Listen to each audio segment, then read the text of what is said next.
Oh, vous êtes là.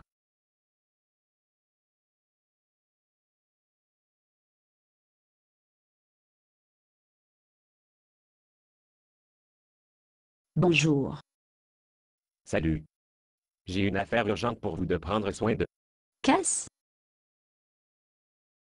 C'est un ordre de travail pour vous enlever tous les panneaux des rues de la ville. Vous me souhaitez supprimer tous les signes de la rue? Eh bien, pas tous les signes. Comme dit le bon de travail, vous devez quitter les signes non de la rue. Mais tous les pas de signes limités le stationnement et la vitesse doivent descendre à la fois. Vous voulez dire que vous voulez me retirer et remplacer-les? Non. Il suffit de les retirer. Puis, après la signature de descendre, vous devez supprimer tous les feux de circulation. Pourquoi diable voudriez-vous enlever tous les panneaux de signalisation et feux d'arrêt? En fait, c'est à cause de notre système informatique. Notre système informatique. Oui, vous voyez, depuis l'avènement des ordinateurs, que nous avons maintenant des statistiques très précises et cohérentes sur les pilotes dans notre ville. Et cela se traduit par la suppression de tous les signaux et les feux. Comment?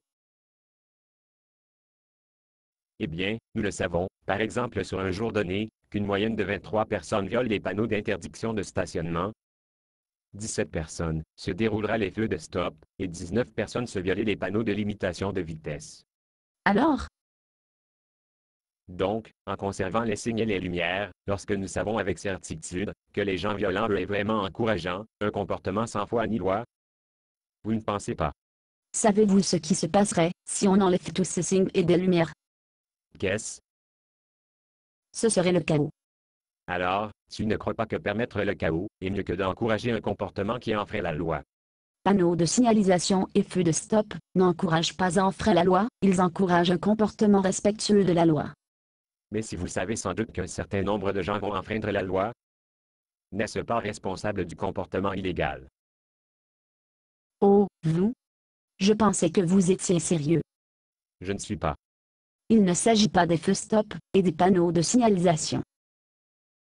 Il s'agit de notre discussion au déjeuner d'hier. Alors, je vous avais d'y aller, n'ai-je pas? Très bien. Vous avez fait votre point de vue. Qu'est-ce point ce que c'était? Je vais vous avouer que juste parce que Dieu connaît mal l'avenir, il n'est pas nécessairement responsable du mal à venir. Je pensais que je vous avais cloué sur celui-là. Ce qui a changé votre esprit. Billet de la circulation. Que voulez-vous dire? Quand quelqu'un brûle un feu rouge ou dépasse les limites de vitesse affichées, il reçoit un billet de la circulation. Et cela s'applique à notre discussion à propos de Dieu et le mal, comment? Vous aimez vraiment mal à l'aise de me voir, n'est-ce pas? Ce que je voudrais vraiment de vous voir à l'église. Alors, qu'est-ce que les billets de la circulation ont à voir avec Dieu et le mal? Eh bien, je serais le droit de Dieu d'être responsable du mal, si il n'y avait pas de châtiment pour le mal. Mais Dieu a pourvu punition pour les méchants, comme nous le faisons dans le gouvernement de la ville. Dieu ne peut être blâmé pour les contrevenants, même s'il est absolument certain que quelqu'un va enfreindre la loi, parce que non seulement il leur a dit ce qui est juste, mais il les a avertis à l'avance, les conséquences du choix de violer la loi. Je vous ne faites pas. Ne faites jamais ça. J'ai presque eu une crise cardiaque. Alors, que diriez-vous l'église le dimanche? Basée sur une pièce de boxe nord. Condition d'utilisation, ne pas vendre une partie de ce script, même si vous le réécrire. Ne payez pas les redevances, même si vous faites de l'argent à partir de performances.